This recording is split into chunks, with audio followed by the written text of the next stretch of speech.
Hey guys, it's Tanky here. Today I want to talk about Call of Duty Black Ops 1 and Search and Destroy, the game mode. This is something that is iconic in my memory and my childhood. This game came out almost 15 years ago in 2010, and Search and Destroy was something that was just an instant engaging game mode for me, and I just fell in love with it. Loading up this game is just a pleasure. You know, the animations, the music, the design of the menu itself. Like when just looking at it is incredible. The new Call of Duties, the menus are like 15 different screens you have to click through. Everything is so complicated and over the top. But you come back here and you've just got a basic menu. Everything's quick, easy. Like you don't have those long loading screens. You don't have it constantly disconnecting. Like this game actually runs smoother than like the newer titles, and it's 15 years old. Search and Destroy is absolutely incredible. And today, the 18th of January 2025, I played an hour of Search and Destroy. Luckily, I could get into some matches, and there actually wasn't any hackers or cheaters in the matches I was playing. I've got some clips of the different matches I played, and actually had a really good time. I was talking to a few different people in the game chat. Something that I actually love as a mechanic in the old Search and Destroy was there was no party chat allowed. I've got a clip here that I'm going to show. It's on the map, the WMD. It's a cross-map tomahawk that I hit in 2011. This is actually on my file share. So it's sat in my file share for 14 years, and now I'm going to show it here. And we'll have a look at this clip. Something that I find mind-blowing about this clip is the fact that I got the double kill with the Spaz 12. If I hadn't got the double kill with the Spaz 12 on the way to the spot to line up the Tomahawk, it wouldn't have been the final kill cam. So it's a complete freak thing that I got this. Search and destroy. In this clip here, you can see that I actually managed to hit a Tomahawk across the map. Which is just an iconic mechanic of the Search and Destroy in Black Ops. I've hit countless across-map Tomahawks, especially on the map Summit, which is kind of common as well. I was surprised to hit one on launch because you don't see them every day. But I was very happy to hit it. Search and Destroy is just something that it's really hard to replicate. It's in the modern games, but today when I was playing, I was talking to people in the game chat, and it was just really engaging. It was really enjoyable, and there's something about the intensity and the high stakes of the Black Ops Search and Destroy as well. As I mentioned, you can't actually be in party chat, or they designed it so you couldn't be in party chat during these matches, and that put you in a position where if your teammates would go down, or if your teammate would go down, you'd feel the pressure. You wouldn't be able to communicate. You would be, all by yourself with the obligation to clutch up, and you definitely feel the pressure. Another thing I would love about this game is just the gunplay in general. It was just simple, effective. They didn't have 15 different attachments for every gun. It was just the basics, chuck a suppressor on, put an extended mag on. The equipment, as you just saw, the Claymore there, iconic, simple, effective. It's just great game design. The maps are absolutely amazing. As you can see, we're on Nuketown right now.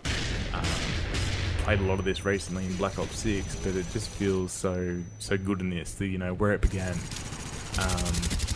And absolutely, excuse this terrible gunplay right here. This is absolutely heinous. I don't know what's wrong with me. I deserve to go down like that. I think, obviously, like, it was a time, for me at least, where, you had a lot more time to pour into the game, and that's probably part of it, the nostalgia of Search and Destroy is, you had the time to pour in, and your friends after school, and you would just, kick back and pour hours and hours into it. But it's also, like, a fact of, so many things were lining up. Like, Call of Duty was at its peak.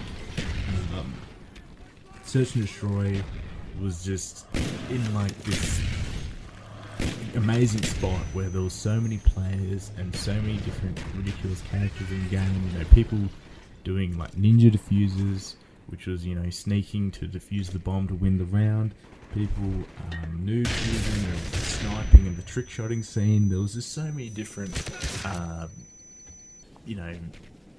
ways you could play the game, and it was something for everyone, really.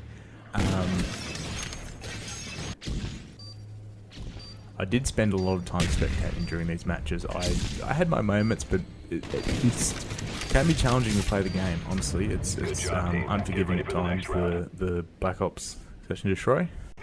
Another thing that I found that really added to the game for me was the way that the 1 life per round system worked. So it would give you the ability to spectate and be spectated. So the gold camo that you've grinded all the way to the 14th or 15th prestige to unlock means so much more because you get to show it off to your teammates when they're watching you. It also meant that, you know, your friends would see these really cool moments of you clutching up or beating the enemy team. The fact that it would give you a final kill cam at the end of each round as well gave great opportunities for awesome moments and trick shots. In this clip here, I was versing the main character of the match, as you can see in this kill cam.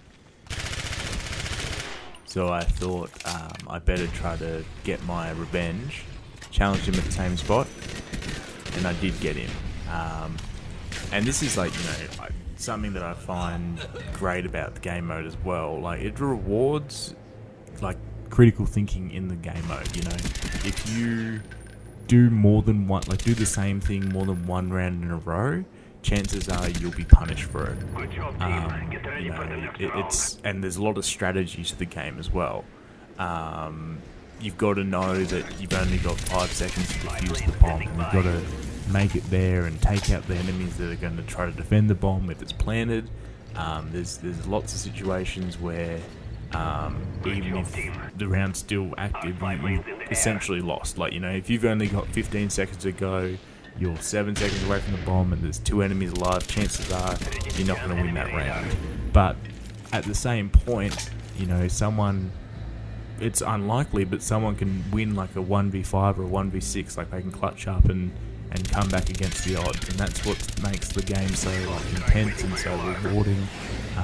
You know, there's so many freaky moments in the history of Search and Destroy. Like, I know on Summit, which is the map currently being played, there's a cross-map Tomahawk clip where there was Tomahawk thrown across the map. It hit an RCXD, and it got a 4-man like quad kill by the explosion of the RCXD being triggered by the Tomahawk, which is just unbelievable. Like, the fact that that happened is just absolutely freaky.